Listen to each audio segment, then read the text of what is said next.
3 बेटे थे। पति खूब अच्छा कमाता और बड़े घर के ऐश सब था मोहिनी के जीवन में।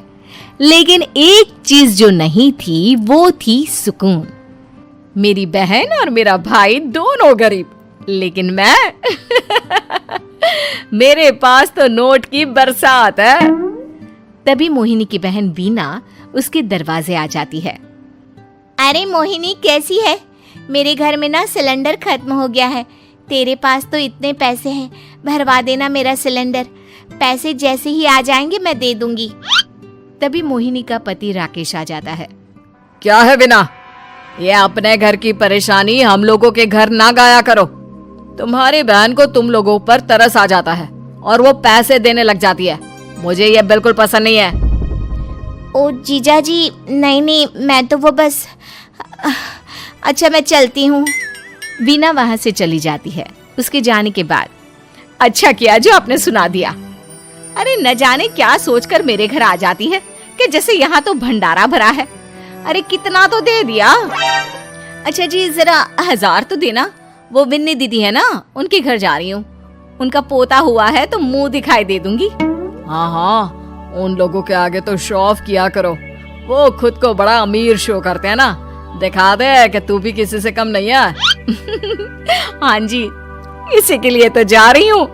मोहिनी तैयार होकर अपनी बुआ की बेटी के घर जाती है, जहाँ उसके पोते का कार्यक्रम चल रहा होता है। वहाँ वीना भी आई होती है। अरे वीना, क्या जरूरत थी यहाँ आने की? तेरे घर पर गैस नहीं है तो वो भरा लेती। क्या करूं मोहिनी, बुआ को बुरा लग जाता नहीं जाती तो। वैसे मेरे पास एक जोड़ा बच्चे का कपड़ा रखा था, वही अपनी चांदी के पायल के साथ देने जा रही हूँ। घर पर गैस थी नहीं, सोचा परिवार यहीं खाना खा लेगा, बाकी सुबह का सुबह देखा जाएगा। मोहिनी को बहन पर दया आ जाती है। वो पर्स से 1000 रुपए निकाल कर दे देती है। ले वीना, लेकिन पैसे वापस कर देना, तेरे जीजाजी हिसाब लेते हैं। मोहिनी भी क्या करती, गरीबी में बहन का सहारा ही उसके जीवन जीने का आधार था। फिर एक रोज, सुनिए, भाई के घर बेटी हुई है, मुझे माँ के पास जाना होगा। अरे उस घर में ना कूलर है ना एसी, कैसे रहोगी तुम? हाँ, वही सोच रही हूँ कि अकेली जाऊं, बच्चों को साथ ना ले जाऊं। चले जाओ, लेकिन ये जो तुम अपने गरीब परिवार से मिलने चली जाती हो ना, मुझे बिल्कुल अच्छा नहीं लगता। पता नहीं मैं भी कैसे मैनेज करती हूँ, लेकिन क्या करूँ। मोहिनी भाई भाभी के घर आती है। मोहिनी, कैसे आना हुआ? तू यहाँ हम लोगों के घर रह लेगी या फिर किसी होटल में रहेगी?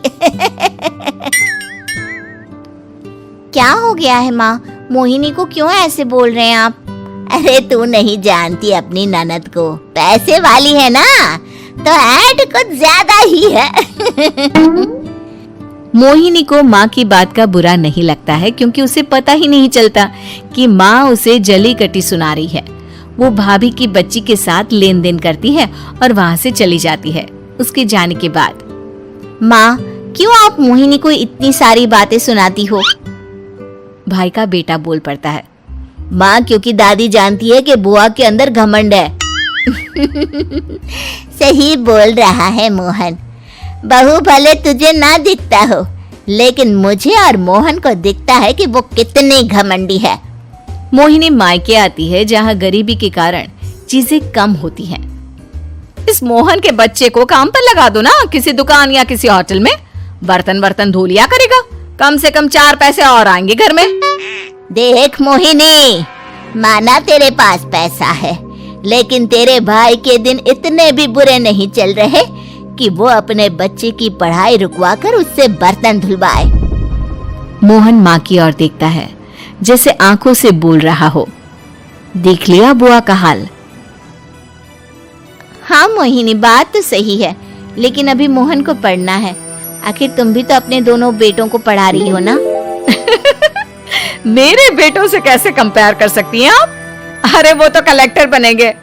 हाँ, कल को वो मोहन को नौकरी में रख लेंगे, क्यों? मोहिनी कुछ दिन और रहकर चली जाती है। धीरे धीरे दिन बीतता है। मोहन बड़ा होता है और कड़ी मेहनत से सफल भी हो जाता है। मोहिनी, माँ के जाने के बाद तो तुमने भाई भाभी के घर जाना छोड़ ही दिया, क्यों? वो क्या है ना, उन लोगों का घर छोटा है, मेरे बच्चे जाना ही नहीं चाहते। पर तुझे क्यों अचानक मायके की बात याद आ गई? यार मेरा तो मायका है, भाई भाभी है, मेरा तो आना जाना लगा ही रहता है। हाँ, क्योंकि तुझे आदत है ना ऐसे छोटे से घर में और कम पैसे में रहने की। वैसे क्या खबर है आजकल मायके की अपने? अब वो घर छोटा और कम पैसे का नहीं रहा, क्योंकि मोहन तो बहुत बड़ा आदमी बन गया है। फिर क्या? मोहिनी भाभी को फोन करती है। मोहन किसी बड़ी कंपनी का मैनेजर हो गया है क्या भाभी? क्या ये सच है? हाँ मोहिनी दीदी, अब तो हम लोगों के गरीबी के दिन कट गए। आपके भाई ने कोई अच्छे कर्म किए होंगे जो हम लोगों का बेटा इतना अच्छा कमा रहा है।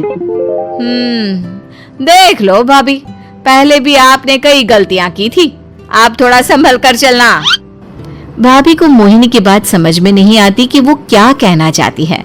फिर एक दिन वीना मोहिनी से कहती है, मोहिनी, हमारा भतीजा मोहन अच्छा कमा रहा है, क्यों ना मैं अपने बेटे की नौकरी के लिए उससे बात करूं?